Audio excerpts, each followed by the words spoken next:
Premier Ministre. Bonjour, bonjour tout le monde. Good morning, everyone.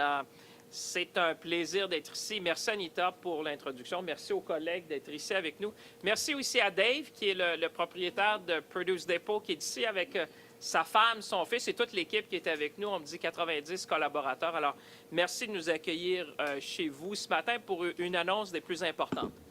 As colleagues would know and Canadians watching, affordability is top of mind for millions of young Canadians, millions of seniors and families across our nation.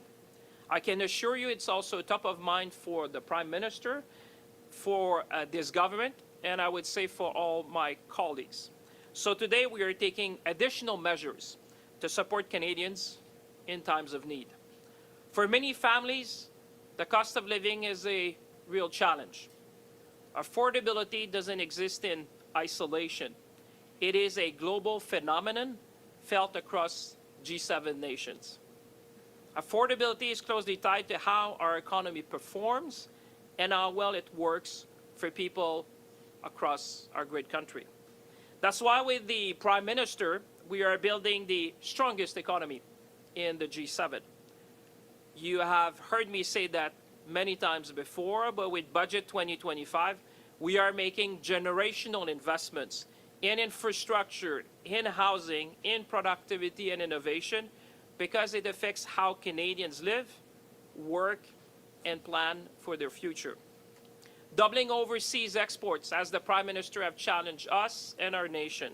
Supercharging major project development, building one Canadian economy, and maintaining Canada's tax competitiveness all have a tangible impact on our standard of living. Taken together, these measures will enable more than $1 trillion in total investment in our economy by 2030. But we also recognize, we are very well aware that these are medium and long-term efforts that we need to do together. Right now, many Canadians are facing immediate challenges at the end of the week, at the end of the month, and our responsibility is to help bridge peoples through this moment. We need to provide the bridge to people while our broader plans takes hold. Notre gouvernement a déjà mis en place plusieurs mesures pour réduire le coût de la vie. Dès l'arrivée du Premier ministre Carney au pouvoir, nous avons réduit les impôts pour 22 millions de Canadiens et Canadiennes, représentant jusqu'à 840 $ pour une famille à 2 revenus. Nous avons mis fin à la taxe carbone sur les consommateurs, ce qui a permis de réduire le prix de l'essence d'environ 18 cents le litre dans la plupart des provinces et des territoires. Nous continuons de réduire le coût des services de garde, une mesure phare de notre gouvernement, faisant en sorte que les familles de plus de 900 000 enfants puissent économiser des milliers de dollars par année. Nous avons rendu permanent le programme national d'alimentation scolaire afin de pouvoir nourrir jusqu'à 400 000 enfants par année et aussi de permettre à une famille participante de 2 enfants d'économiser 800 $ en moyenne par année. Et nous mettons en place des prestations fédérales automatiques pour 5,5 millions d'individus d'ici 2028 pour que les Canadiens reçoivent simplement et de façon fiable l'aide à laquelle ils ont droit. As you all know, affordability is a central measure of our economic success. Raising our collective standard of living is the central objective of our government. Canadians need to feel the benefits of the economic growth in their wallets and at the kitchen table.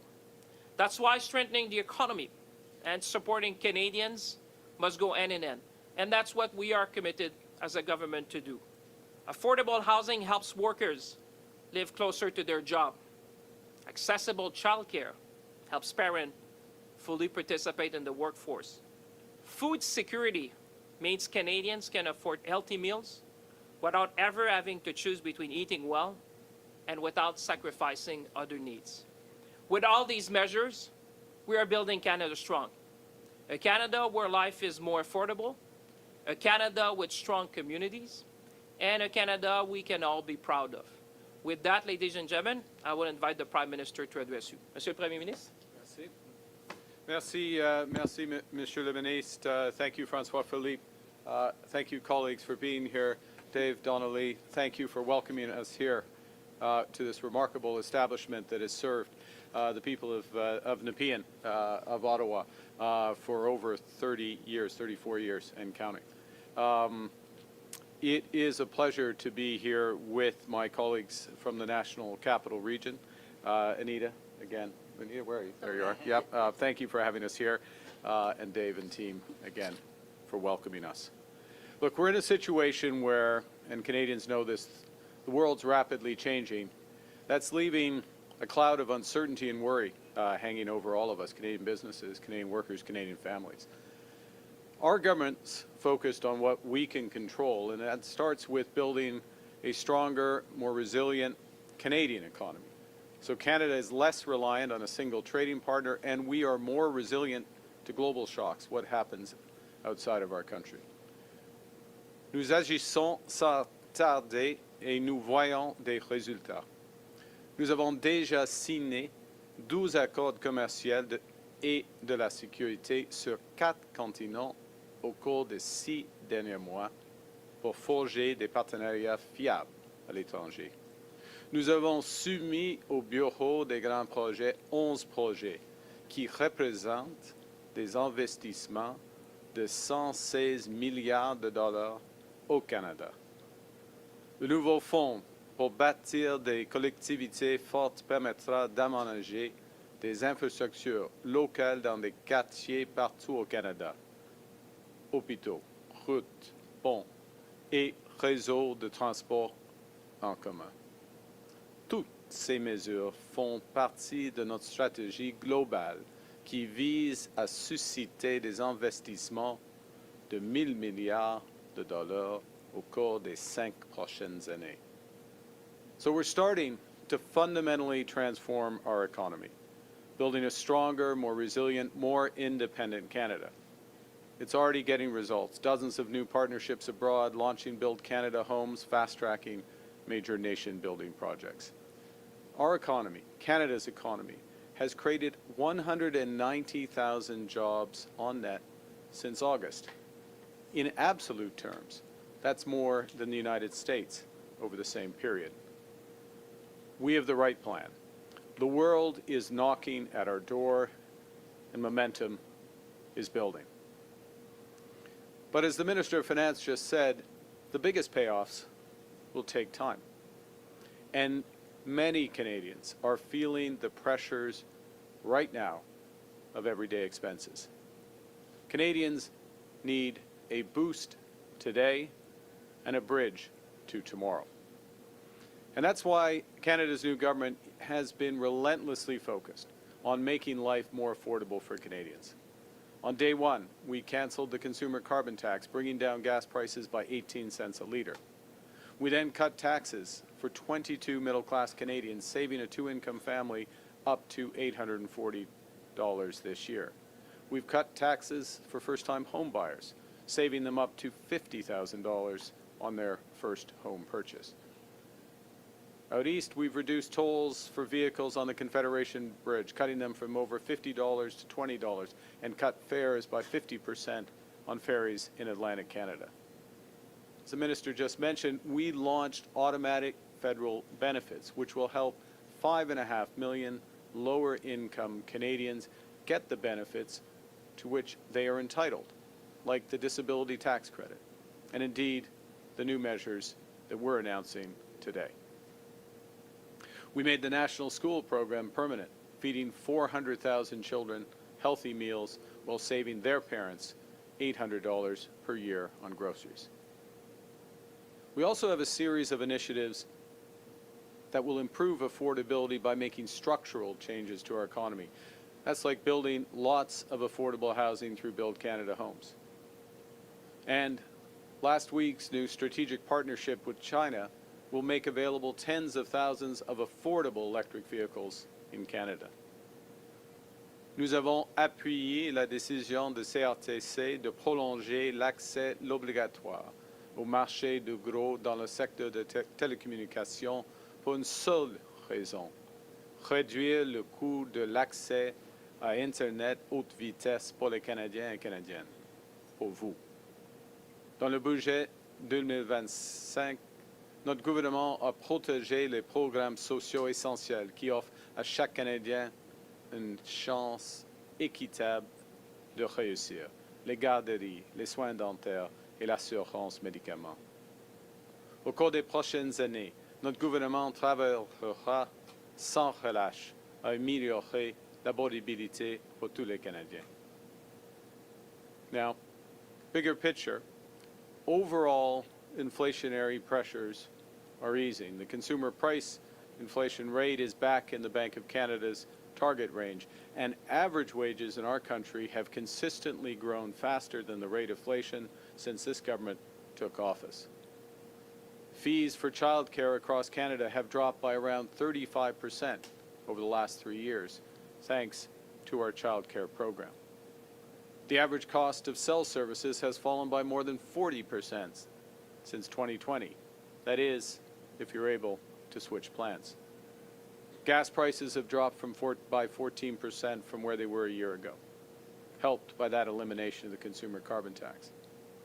That's all good news. And with our economic plan kicking into gear, there's more good news on the horizon. But at the same time, for many Canadians, the cost of groceries and everyday essentials has been too high for too long. They need more support now. The pandemic caused inflation to spike worldwide, pushing up those costs of groceries and essentials, including rent. Global supply chain shocks, subsequently shocks caused by tariffs, weather events from our changing climate, and geopolitical disruptions have caused food prices to rise faster than overall inflation. So orange juice is up 12% year on year, ground beef up 19%, coffee and tea up by 24%. Ce problème ne touche pas seulement une minorité de gens très vulnérables. L'an dernier, Banque alimentaire Canada a déclaré que près de 2,2 millions de Canadiens se rendent chaque mois dans une banque alimentaire. Actuellement, 25% des ménages composent avec l'insécurité alimentaire et 50% des Canadiens sont à deux doigts de devoir se tourner vers une banque alimentaire. So last week, just a few days ago, in Quebec City, our cabinet convened and we focused on how to make life more affordable for Canadians now, and also how to tackle the root causes of food insecurity in Canada. Those deliberations including a long conversation with Kirsten Beardsley, the CEO of Food Banks Canada, to talk about these critical issues and what different levels of government can do to address them. You know, one of the best things, and there are many great things about our country, but one of the best things about our country is that we look out for each other, that we believe our economy is strongest when it serves every Canadian. So we're acting today, Canada's new government is acting today to provide a boost to those Canadian families who most need one, while creating a bridge to longer-term food security and affordability. Everyone pays the same GST on items that they buy, no matter how much money they make. But since groceries and other essentials make up a larger share of the budget of lower-income Canadians, the GST puts a higher burden on those less well off. The GST credit has helped to make our tax system fairer by returning a portion of the federal sales tax to Canadians with lower incomes, providing relief for people who feel the extra cost at the checkout most acutely. The rise in food prices means that a lot of these Canadians need more support right now. So today we're announcing that our government is launching the new Canada's Groceries and Essentials Benefit. This will deliver hundreds of dollars more into the bank accounts of more than 12 million Canadians. Starting this year, we're taking the existing GST credit amount and raising it by 25% for 5 years. And in addition, we're providing a one-time payment equivalent to 50% of the GST credit this year. So what does that mean? Well, Right now, a family of four receives about $1,100 a year with the existing GST credit. With the new Canada Groceries and Essentials Benefit, that same family will receive up to $1,890 this year and about $1,400 a year for each of the next 4 years. A single person receives about $540 a year with the existing credit. With the new benefit, that person will receive up to $950 this year and about $700 a year for the next 4 years. On average, these payments make up for the higher level of food prices since the pandemic. In parallel, we're working to address the root causes of inflation and working on longer-term solutions to bring down the cost of groceries in Canada. That starts by improving the resilience of our supply chains. Because when issues arise in supply chains, from transportation to process to distribution, costs rise at every step along the way, and these costs end up on the grocery bills. Tariffs, for example, are part of that problem. In September, the government launched what we called a new strategic response fund to help sectors across our economy, those impacted by tariffs, to adapt, to diversify, and to grow.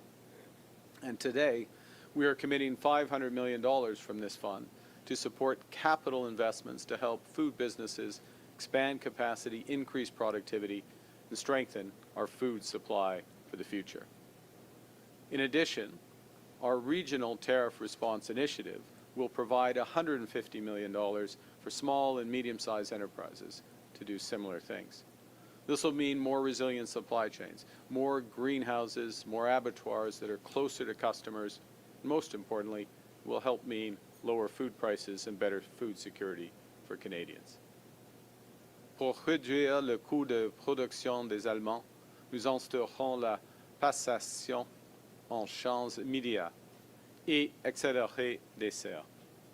Les producteurs peuvent donc déduire le coût total de la nouvelle serre sans tarder, ce qui leur permet de disposer de capitaux pour acquérir l'équipement moderne et ainsi accroître la production nationale d'aliments et cultiver davantage d'aliments ici au pays toute l'année. Les agriculteurs peuvent produire plus d'aliments à coût moindre, ce qui fait augmenter l'offre d'aliments canadiens et atténue les pressions sur les prix à l'épicerie pour les familles. To address the root causes of food security, we're developing a new national food security strategy that strengthens domestic food production, improves access to affordable, nutritious food. The strategy will include measures to implement unit label pricing so Canadians can compare easily in this era of shrinkflation. We're also going to provide support for the Competition Bureau in monitoring and enforcing competition in our market across the supply chain. And we will include new measures to strengthen food security in the North, where food insecurity and affordability challenges are felt most intensely. To ease immediate pressures for food banks, we're providing $20 million in a top-up to the local food infrastructure fund. This will help boost community food programs and deliver more nutritious food for families in need. Canadians are generous people. We take care of each other, particularly in times of need. We know we're stronger together. And during this time of global turmoil, Canadians are coming together to build Canada strong, to build a more independent, secure, and prosperous country, a country that works for all. And we know that getting there will be tough at times. We know that progress won't always move in a straight line. So we know that in times like these, we don't just have to look out for ourselves, we have to take care of each other. And that starts with everyone being able to put good food on the table. That's why the government's working relentlessly to make life more affordable for everyone. That's why we're stepping up today to help people who need it the most. Because we can't control what other countries do, but we can control how we support each other during tough times. We can control what we build so that these times will be better in the future. We choose to build Canada strong for all Canadians. Thank you very much. Merci, and I look forward to your questions. Thank you, Prime Minister. We'll now begin the question portion of the press conference. On va maintenant commencer les questions. Première question, Tom. Hi, Prime Minister. Tom Perry with CBC. Since your speech in Davos, we've had Donald Trump threaten fresh tariffs on Canada if we cut a deal with China. He's rescinded your invitation to the Board of Peace. He started calling you governor, like he did your predecessor.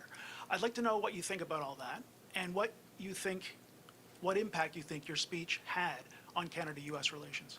Well, I think the first thing is that my comments in Davos laid out how we see the world, a recognition of how the world has changed.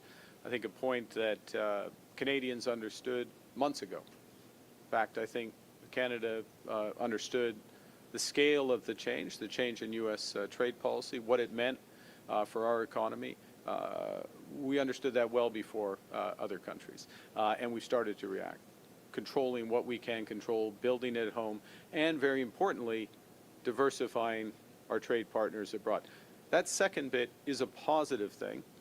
It's finding new partners. I mentioned in my remarks 12 new trade and security agreements in the past 6 months across 4 continents, more to come.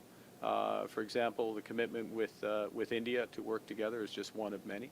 And all of that builds our strength here at home, provides more opportunities, makes us less dependent on the United States.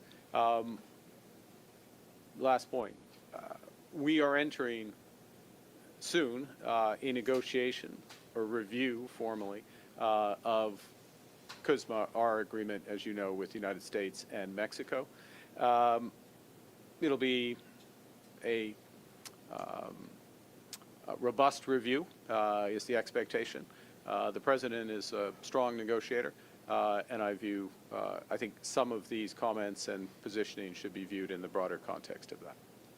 Going back to Davos as well, the President was interviewed on Fox News, and he talked about NATO troops and NATO troops staying back from the front in Afghanistan. I'm wondering if you think the President should apologize for that. On a secondary topic, on Greenland, he backed down from threats on Greenland. Do you think that's settled? Would Canada send troops to Greenland to support their European allies? So let me be absolutely clear. With respect to the contribution, what everyone should recognize, Canadians recognize, and we are fundamentally grateful for the extraordinary contributions of the men and women of the Canadian Armed Forces in a variety of theaters, including very much Afghanistan. We were the first to invoke Article 5. We were the first to send support after 9/11 to New York City. We sent 40,000 Canadian troops serving over 13 years on the front lines in Afghanistan. In Kandahar, as one example, 158 of those soldiers paid the ultimate sacrifice. One of our diplomats paid the ultimate sacrifice. Thousands more were injured. 30 of our soldiers won the American Bronze Star for service in combat, for courage in combat. It's an extraordinary contribution for liberty, for freedom, for human rights, defending the United States, defending Canadian values. Everyone should recognize that. All Canadians are in their debt. Now, I think you had a second part, but On Greenland. On Greenland. Do you think that's settled, or and would you consider? Is I think Canada ready that to send I troops? thought from the start the following, which is, and this is a point, by the way, I made at the NATO summit in June. The importance of reinforcing Arctic security across the entire Arctic theater, to use that term, which very much includes Greenland, Northern Arctic, the Nordic countries as well. It has been the view of this government that NATO has not put enough emphasis on that. Canada is putting emphasis since we've come into office. We put emphasis on that. And that the solution to the security needs of Greenland, but the entire Arctic region, is coordinated through NATO. First and foremost, Canada will take responsibility for our Arctic, but working in conjunction with others. We have close and deepening cooperation with the Nordic-Baltic 8 group of countries. I've met with the NATO Secretary General on a couple of occasions, 3 occasions now, about this issue. I think by reinforcing that security umbrella, it addresses the fundamental needs of those countries. Denmark addresses the fundamental needs of Greenland, helps support security in Canada. So that aspect is very much taken care of. Thank you. Morning, Prime Minister Mike Morning. with CTV News. I just wanted to follow up on what Tom was asking. Are you offended by being called governor? I mean, I think in this role, you get called a lot of things, a lot of time, and I'm not going to comment on every tweet or truth or comment from whoever. So I can handle it. As a follow-up, But I do think this point about our troops is fundamental, and respecting our troops and the contribution that they've made. I want to follow up on what you were saying yesterday outside of cabinet or caucus. You said that Canada isn't pursuing a free trade agreement with China. What efforts are you or your ministers making with the Trump administration to communicate that to them so that those threats of tariffs stop?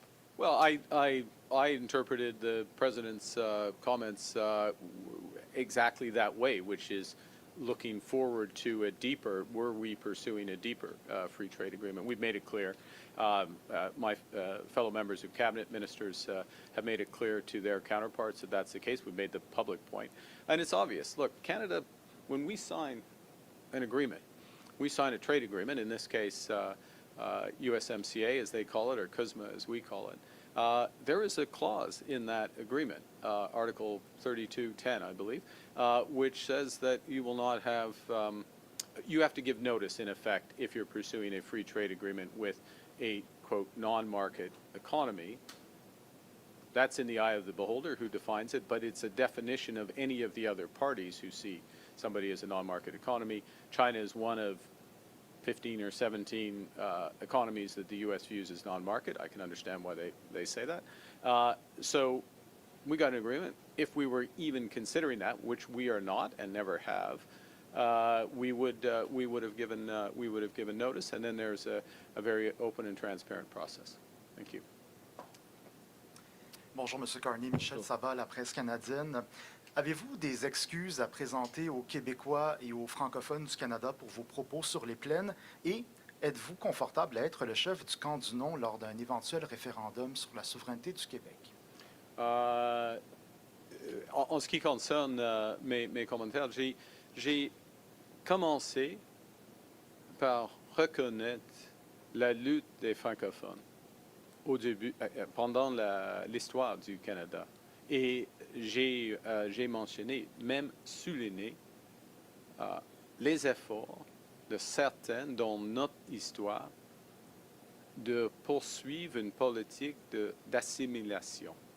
Par exemple, le report de Durham est un exemple. Il y a d'autres plus sévères que ça.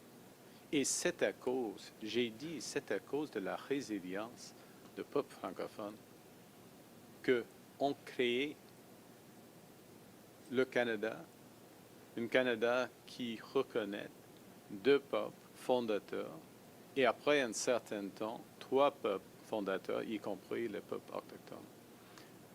Alors, c'est un processus très difficile. Il y a la grande déportation, déplacement des Acadiens. Il y a plusieurs d'autres exemples. Alors, c'est une histoire très difficile.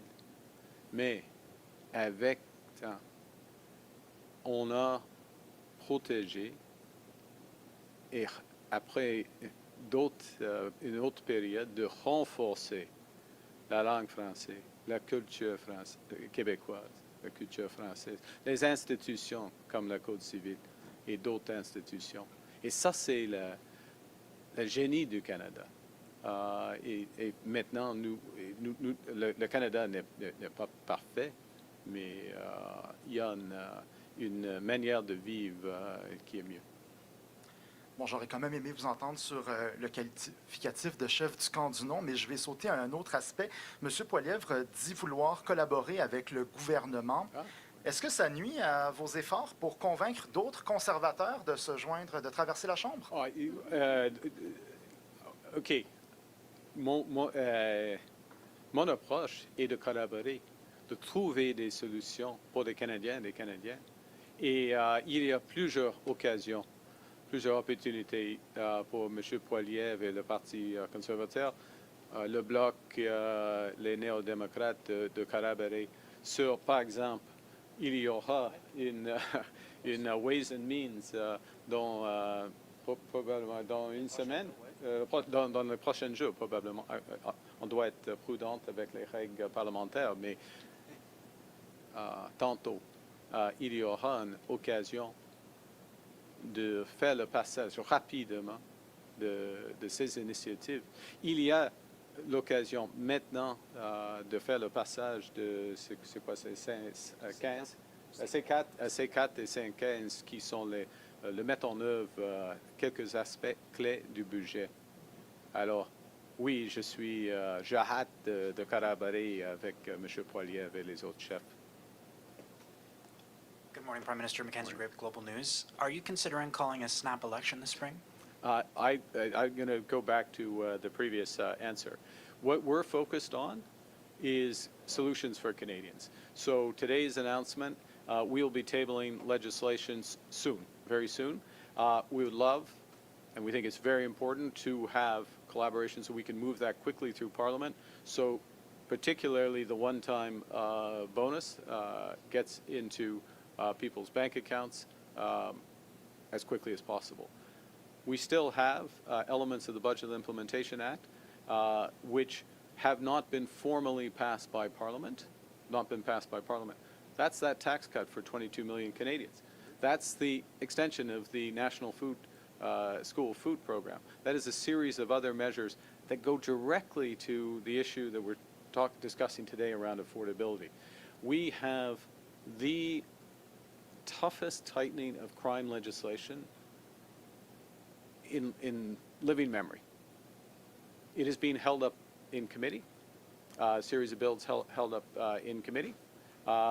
We need to move forward on that, and so there's an opportunity to do that. All of that is an opportunity for the collaboration that's referenced by the Leader of the Opposition.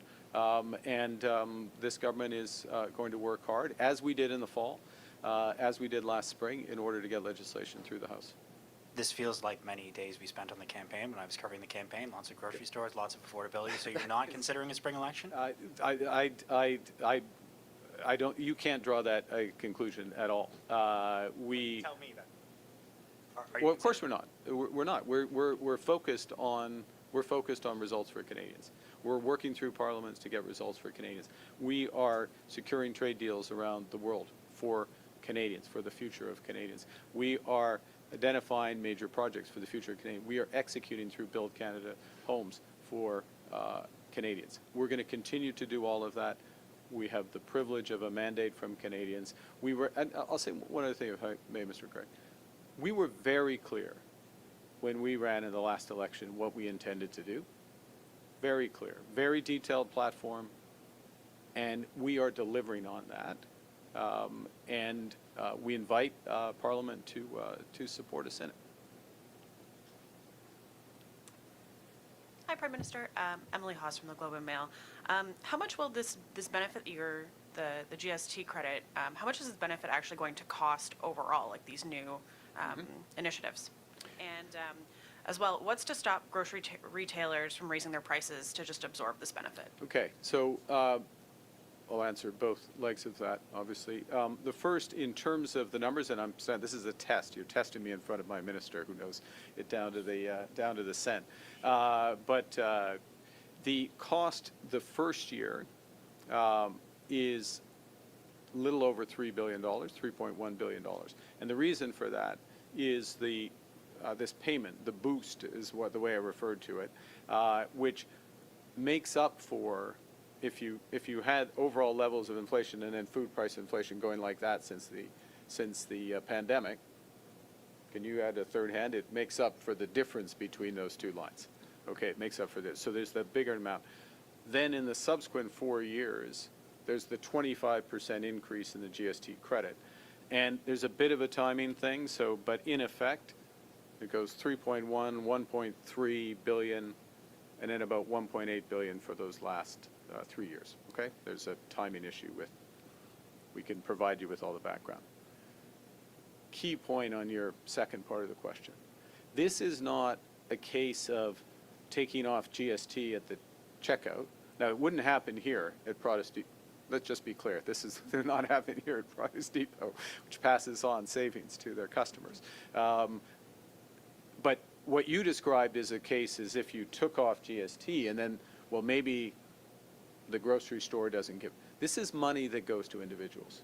This is money that goes to individuals, directly to individuals. It's not based on what they spend. It's not tied here. Now, the fact, and they can spend that money on anything they want. It's Canada, it's a free country. They spend it on anything they want, as they should.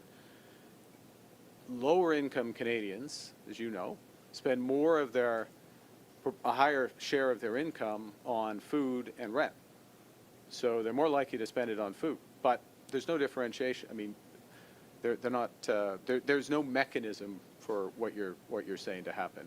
I mean, my thinking was like, if you could raise price, you know that people are getting more money and therefore you could just raise your price. Well, you could say that about any aspect that grows the economy. So and I'll say as well, if I may, I'm not accepting the premise of your question, but your general point, which is around competition in the industry. And one of the things we're doing is reinforcing the Competition Bureau's oversight of the industry as a whole, plus working, and we have to work with provinces, as the Minister knows, to move towards unit label pricing so that you have a true and very visible comparator between two types of good. What is it per liter, per kilogram, per amount? And that's, particularly in this time of where we see shrinkflation, packaging change, amounts change. It's a very important development. So it's just something I will be raising with the provinces on later this week at First Ministers.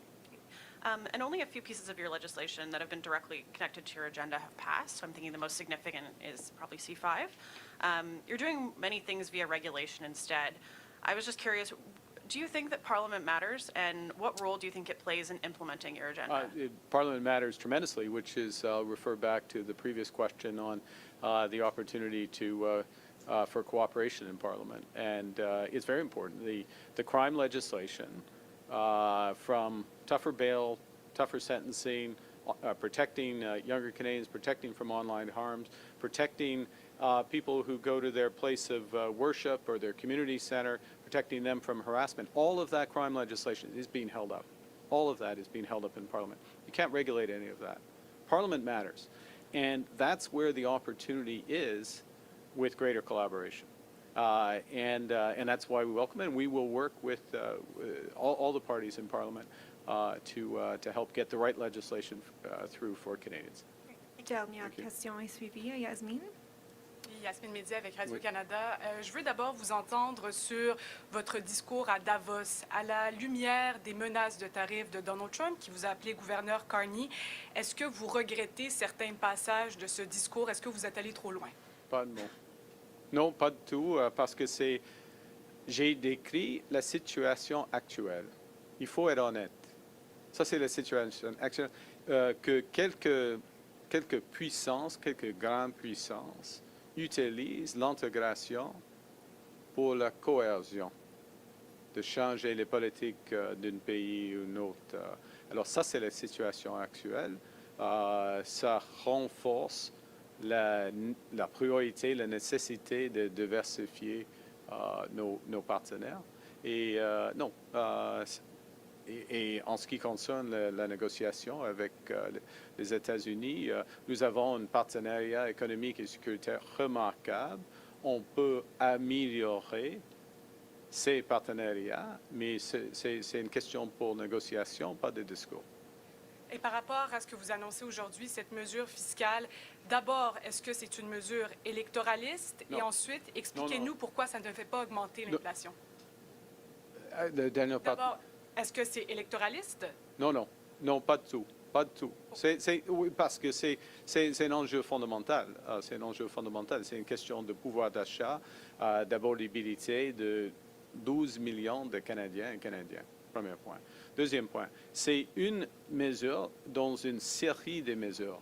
Par exemple, nous avons commencé, le gouvernement a commencé avec la réduction des impôts pour 22 millions de Canadiens et Canadiennes et d'autres mesures comme cela. Alors, c'est une grande mesure dans une série de mesures. Il y aura des autres afin de renforcer, d'améliorer l'abordabilité des Canadiens. Parce que nous avons le bon plan pour renforcer notre économie, pour bâtir une économie forte. Mais ça prend du temps et les pressions d'abordabilité existent maintenant. Et dernièrement, pardon, juste expliquez-nous en quoi est-ce que ça ne va pas faire augmenter l'inflation d'injecter de l'argent dans les poches des Canadiens? Non, dans le... OK. Moi maintenant, et c'est difficile d'être Premier ministre et banquier central en même temps. Alors, je peux répondre à votre question. Mais il y a une question de l'indépendance de la Banque du Canada et il faut être prudent. C'est une question de l'offre et demande et l'équilibre entre les deux, d'augmenter le pouvoir d'achat et le pouvoir d'achat de 12 millions Canadiens et Canadiennes. C'est une bonne politique. Et ça va améliorer leur situation. Ça, c'est clair. Thank you. Okay. This concludes our press conference. Merci tout le monde. Merci beaucoup. Merci. Did I get my numbers right? Yes. I double checked.